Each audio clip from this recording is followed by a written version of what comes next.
Hi hello నమస్తే welcome to SNR TV media. So నిన్న ప్రవేశపెట్టిన బడ్జెట్ ఏదైతే ఉందో తెలంగాణ బడ్జెట్, సో ఆ బడ్జెట్ మీద ముందుగా మీ అభిప్రాయాన్ని, ఎవరైతే వీడియో చూస్తున్నారో మీ అభిప్రాయాన్ని ముందుగా కామెంట్ రూపంలో తెలియజేయండి.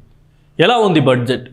నిజంగా ప్రజలకు ఉపయోగకరంగా ఉందా, లేకపోతే ఇంకేంటి, అసలు మీ అభిప్రాయం ఏంటి అన్నది కింద కామెంట్ రూపంలో తెలియజేయండి. ఇక మనం వివరాల్లోకి వెళ్ళిపోదాం. నిన్న బడ్జెట్ ఏదైతే ప్రవేశపెట్టారో బట్టి విక్రమార్క గారు, ఆర్థిక శాఖ మంత్రి, బడ్జెట్ మొత్తం కూడా ఈ 6 గ్యారంటీస్ ఏవైతే కాంగ్రెస్ పార్టీ గతంలో ప్రకటించిందో ఆ 6 గ్యారంటీస్ చుట్టూనే తిరిగింది. ఎందుకంటే ఇప్పటి వరకు కాంగ్రెస్ పార్టీ మీద ఉన్న అతిపెద్ద విమర్శ కూడా 6 గ్యారంటీలు గాలికి వదిలేశారు, అసలు 6 గ్యారంటీలు అనేవి వీళ్ళు ఇంప్లిమెంట్ చేయట్లేదు అని చెప్పేసి ఇప్పటివరకు కాంగ్రెస్ పార్టీ మీద తెగరెచ్చిపోయి మాట్లాడారు కదా, ఇటు బీఆర్ఎస్ కావచ్చు, ఇటు బీజేపీ కావచ్చు. సో ఈ విమర్శకి ఒక చెక్ పెట్టాలని చెప్పేసి నిన్న బడ్జెట్లో భారీగా ఈ 6 గ్యారెంటీలకి నిధులు కేటాయించారు. 56,000 కోట్ల నిధులు అనేది ఈ 6 గ్యారెంటీలకు సంబంధించిన స్కీమ్స్కి కేటాయించడం జరిగింది. సో ఒకసారి మనం బడ్జెట్ గురించి పూర్తిగా వివరాల్లోకి వెళ్ళిపోదాం. గ్యారంటీలకు ఘనం, పల్లెకు పట్టాభిషేకం, వ్యవసాయం అనుబంధ రంగాలకు నిధులు, 6 గ్యారంటీలకు 56,000 కోట్లు, పంచాయతీ రాజుకు భారీగా నిధులు కేటాయింపులు. సో ఈసారి జనరల్గా మన అందరికీ తెలుసు, కాంగ్రెస్ పార్టీ కొంత ఈ వ్యవసాయం కావచ్చు, రైతులకి కొంత మేలు చేసే పార్టీ అని చెప్పేసి ఇప్పటికీ స్టిల్ చాలామంది మాట్లాడుకుంటారు. సో రాజశేఖర రెడ్డి గారు ఎప్పుడైతే ఇనిషియేట్ తీసుకొచ్చారో ఈ రైతులకు సంబంధించి మేలు జరగాలి అని చెప్పేసి రైతులకు సంబంధించి అనేక స్కీమ్స్ తీసుకొచ్చారు గతంలో కాంగ్రెస్ పార్టీ అధికారంలో ఉన్నప్పుడు, అది అలాగే కొనసాగుతుంది. సో ఈసారి కూడా అది కంటిన్యూ చేయాలి, వ్యవసాయ రంగాన్ని ఎలాగైనా సరే మనం గాడిలో పెట్టాలని చెప్పేసి ఈసారి వ్యవసాయ రంగం, అలాగే వ్యవసాయ రంగానికి అనుబంధంగా ఉన్న అనేక సంస్థలకు కూడా ఈసారి బడ్జెట్లో భారీ కేటాయింపులు అనేది చేశారు. ఇందాక మనం మాట్లాడుకున్నట్టు 6 గ్యారెంటీలకి 56,000 కోట్లు కేటాయించారు. సో గ్రామీణ ఆర్థిక వ్యవస్థ బలోపేతానికి ప్రాధాన్యం. సో ఫ్యూచర్ సిటీ హైదరాబాద్ అభివృద్ధి పైన దృష్టి. సో నాకు జనరల్గా ఇది చాలామందికి ఇదే డౌటు.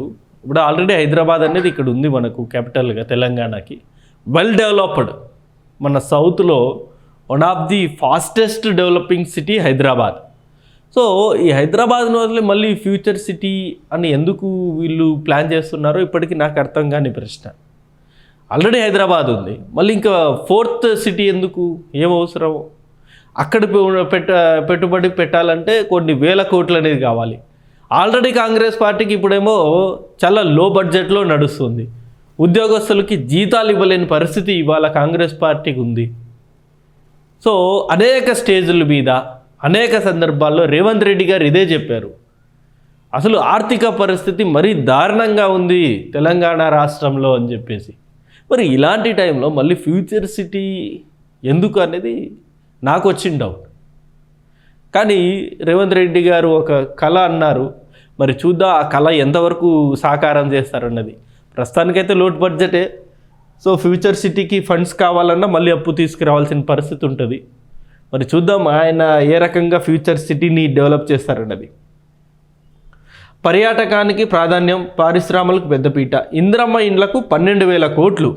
సో ఇప్పుడు ప్రతి ఒక్కరు పల్లెల్లో వెయిట్ చేస్తుంది ఈగర్గా ఈ ఇందిరమ్మ ఇండ్ల గురించే. పల్లెల్లో కావచ్చు, అండ్ పట్టణాల్లో వాళ్ళు కూడా.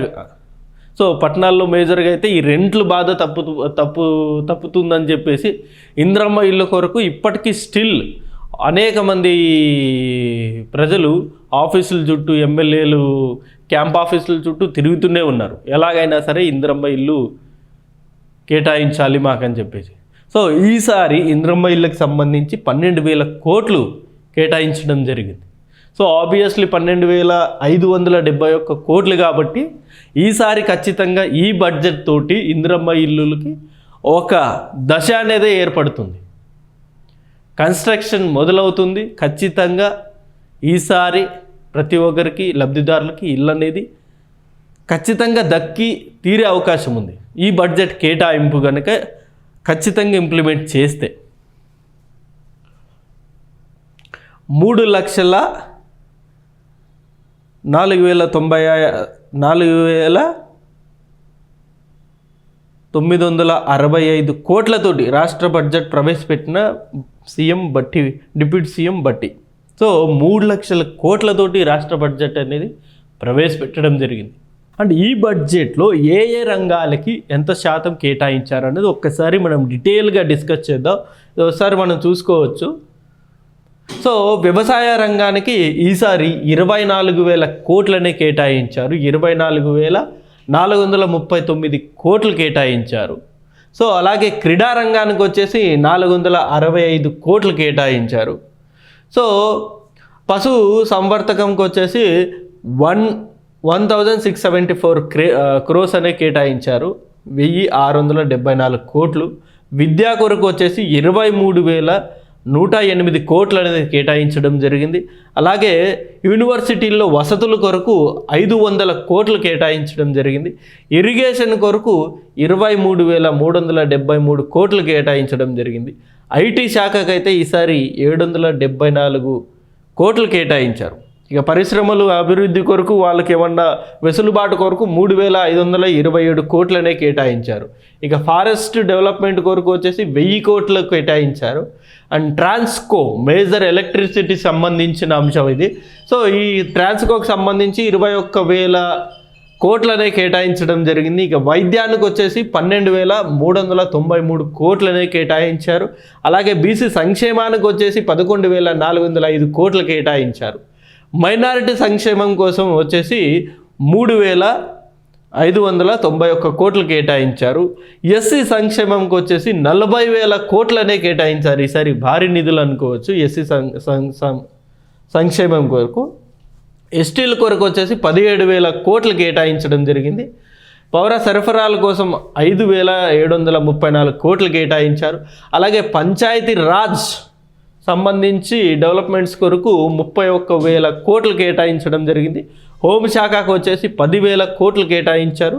అండ్ R&B కొరకు వచ్చేసి 5,907 కోట్లు కేటాయించారు. ఇందులో మేజర్గా మనం మాట్లాడుకోవాల్సింది ఎస్సీ సంక్షేమంకే ఎక్కువ పెద్దపీట వేశారని అనుకోవచ్చు. 40,000 కోట్లనే కేటాయించారు ఎస్సీ సంక్షేమం.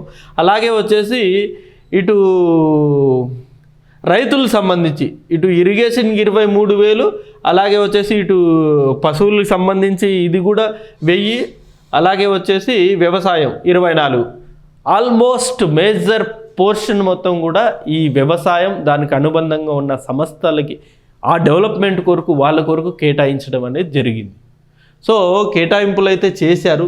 దీన్ని మరి వీళ్ళు సక్సెస్ఫుల్గా ఇంప్లిమెంట్ చేస్తే ఖచ్చితంగా కాంగ్రెస్ పార్టీకి ఈసారి ఏదైతే ఇప్పుడు కాంగ్రెస్ పార్టీ మీద విమర్శలు అనేవి ఉన్నాయో ఆ విమర్శల నుండి ఇప్పుడు కాంగ్రెస్ పార్టీ ప్రస్తుతం బయటపడవచ్చు. ఎందుకంటే 6 గ్యారెంటీల్ని గాలికి వదిలేశారు అని చెప్పేసి కాంగ్రెస్ పార్టీ మీద విమర్శలు కదా. సో వ్యవసాయ రంగాన్ని పూర్తిగా నీరు గార్చారని, లేకపోతే రైతుల్ని పట్టించుకోవట్లేదని ఇదే విమర్శ కాంగ్రెస్ పార్టీ మీద. ఇవి కనుక ఇంప్లిమెంట్ చేస్తే వీటన్నిటి నుండి కూడా కాంగ్రెస్ పార్టీ బయట పడవచ్చు. సో చూద్దాం మరి ఎంతవరకు ఇది ఇంప్లిమెంటేషన్ అనేది జరుగుతుంది. సో ఇది video and thank you for watching this video. Thank you.